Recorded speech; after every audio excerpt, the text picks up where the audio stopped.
pero bueno, gozoso. Pero y le dejan escribir ya a cualquiera.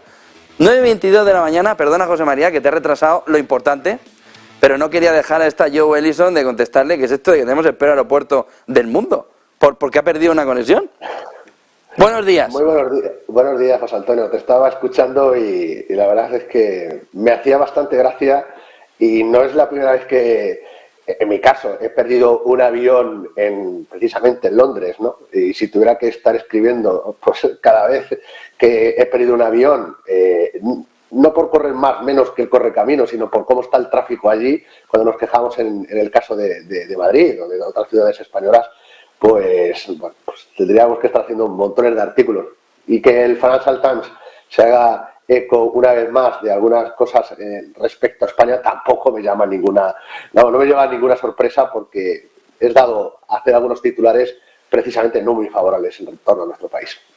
De quejarnos de que eso es injusto y sobre todo de que tiene una intención, ¿no?, desde el mundo anglosajón al mundo hispano, de generar esa imagen de que somos un desastre. Desastre ustedes. Bueno, por suerte para nosotros, a lo mejor quizás otros no piensen lo mismo, somos uno de los países que más visitan los británicos, ¿no? Con lo cual probablemente pues muchos ciudadanos del Reino Unido no piensan precisamente como esta señorita, ¿no?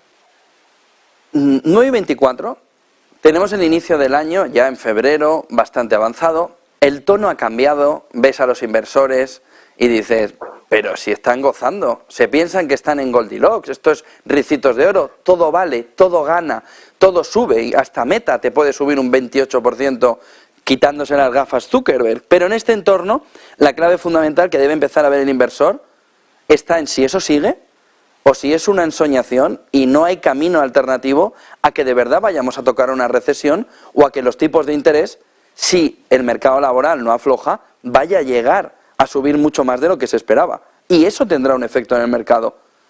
¿Cómo lo estáis viendo desde Luna y Sevilla Asesores Patrimoniales? ¿Cómo le estáis viendo a vuestros clientes la situación actual? Porque está todo en jolgorio, en fiesta, pero los fundamentales no son tan de fiesta, ¿no? A ver, nuestros clientes están tranquilos porque están bien asesorados en ese sentido, ¿de acuerdo? Hay dos máximas que nosotros estamos aplicando en estos instantes, que no solo son válidas, obviamente, para nuestros asesorados, sino también para cualquier tipo de ahorrador inversor, sobre todo cuando invierte en el medio plazo. La primera, y muy importante, es ajustar velas. La realidad, por más que pese a más de uno, sobre todo si persiste en ser bajista y en ver todo absolutamente negativo y tristón, la realidad es que es momento de intentar ajustar velas para aprovechar ciertos, y esto lo voy a recalcar mucho, ciertos vientos favorables.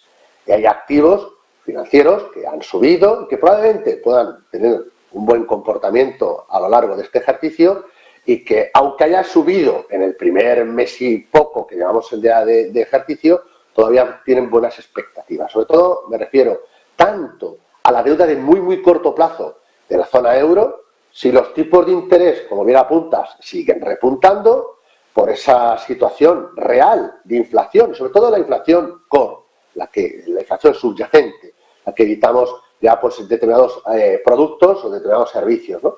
En ese sentido, si persiste en no terminar de moderarse como desearían los distintos bancos centrales, los tipos de interés van a seguir repuntando. Y en ese sentido, a unos les afecta negativamente, sobre todo la gente que está endeudada, pero también beneficia al ahorrador más de corto plazo. Y a la prueba me remito cuando hablamos tanto de las colas para comprar una aleta del tesoro, ¿no? Entonces, bueno, pues hay activos o hay fondos de inversión que invierten en muy, muy riguroso corto plazo que lo están haciendo muy bien.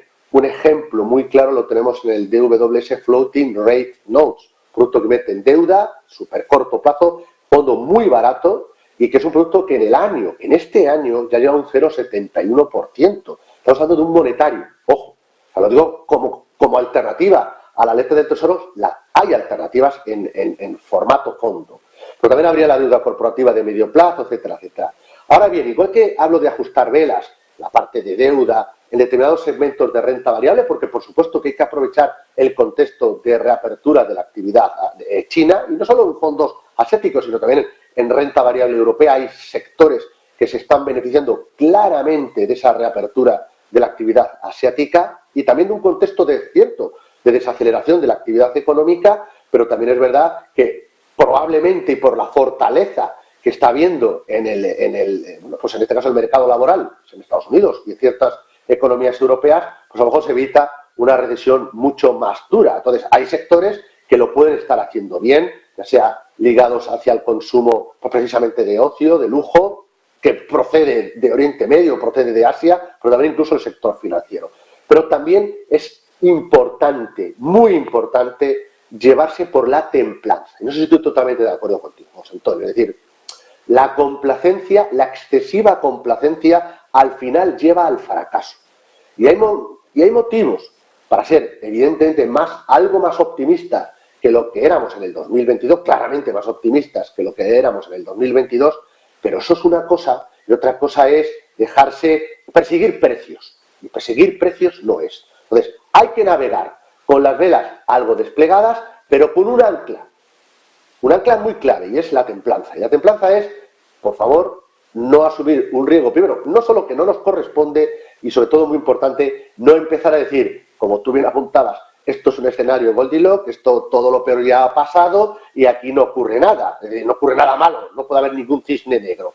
Hay un cisne blanco, claramente, que ya he hablado muchas veces de él, que es China, pero puede haber cisnes negros en el camino en forma de tipo de interés, como consecuencia de la inflación, por un crecimiento económico que se desinfla y a lo mejor hay una sorpresa que es menos bueno de lo que en estos momentos se está descontando, o bueno, pues una extensión de conflictos geopolíticos que se agravaran. Con lo cual, templanza. Sí ajusten velas, pero con cierta templanza. Templanza como factor fundamental. Veo que algo de rotación o de movimiento sí consideras que hay que empezar a hacer en carteras, ¿no? ¿O lo intuyo? Habría que hacerlas, pero todavía no es tarde en algunos activos. Y a partir de ahí, nombres. Es decir, en este escenario, en esta fotografía, desde Luna Sevilla, donde veis que hay nombres de qué casas que puedan encajar en carteras, que entendemos siempre que son y no estamos yéndonos al lado más agresivo, ¿no? Vamos a ver, acabo de dar un nombre que era el fondo del monetario, habría algunos ejemplos más, pero por ejemplo hablaba de ese monetario de Deutsche Bank, ¿de acuerdo? En la parte más centrada en retornos absolutos, hay ideas muy interesantes, muy interesantes. Imagínense, y voy a dar un nombre propio ahora, de la casa BlackRock, que la renta variable norteamericana, y muy concretamente el S&P 500, durante un cierto tiempo no solo corrige, sino que empieza una cierta lateralidad. Pues es un producto muy interesante que pueda aprovechar esa lateralidad e incluso un comportamiento negativo, que es el BSF America Diversified. Bueno, ahí tiene una opción. Renta variable europea, pero con formato retorno absoluto. Sigo insistiendo mucho en el fondo ELEVA, de la casa ELEVA Capital, el ELEVA Absolute Return Euro, un producto que hemos traído aquí en el programa con Fernando La Tienda, de paso corto, vista larga. Échenle un vistazo y vean si es o no es adecuado para ustedes.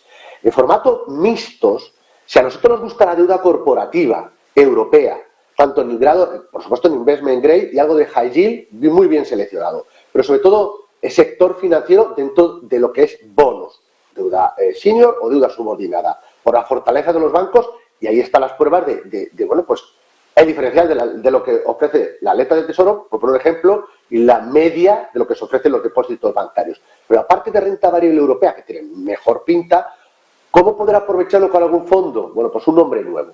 El Invesco Pan-European High Income. Es una idea también que lanzo ahí como forma de, bueno, pues de coger el guante. Y luego la parte de renta variable, para tratar de aprovechar ciertos vientos favorables, pues sigo viendo interesantísimo todo lo que está relacionado con todo lo que es la dinámica o sectores de ocio, lujo. Y a mí el fondo que más me gusta, habría dos, hay un fondo de la casa KBC, pero el fondo que más me gusta sigue siendo el fondo de la casa GAM, el Luxury Brands. Sector financiero, pues Fidelity Financial Service, por ejemplo, por poner un nombre propio, y algo más de growth. Aunque tengamos todavía fondos, tanto en Europa como en Estados Unidos, con sesgo más value, sectores más defensivos, pónganle un poquito de toque en cuanto a consumo cíclico o tecnología, sobre todo con mirada más de largo plazo. Y a mí el fondo que me sigue gustando más sin duda alguna, es el fondo Fidelity Global Technology. Con lo cual, desde lo más conservador, como puede ser un monetario, hasta pasando a lo más agresivo, como puede ser el caso de un Fidelity Global Technology. Fidelity Global Technology. 9:32 de la mañana. José María Luna, socio de Luna Sevilla Asesores Patrimoniales. Como siempre, un placer. Buen fin de semana, buen día y buen negocio. Muchísimas gracias. Buen negocio a todos y buen fin de semana.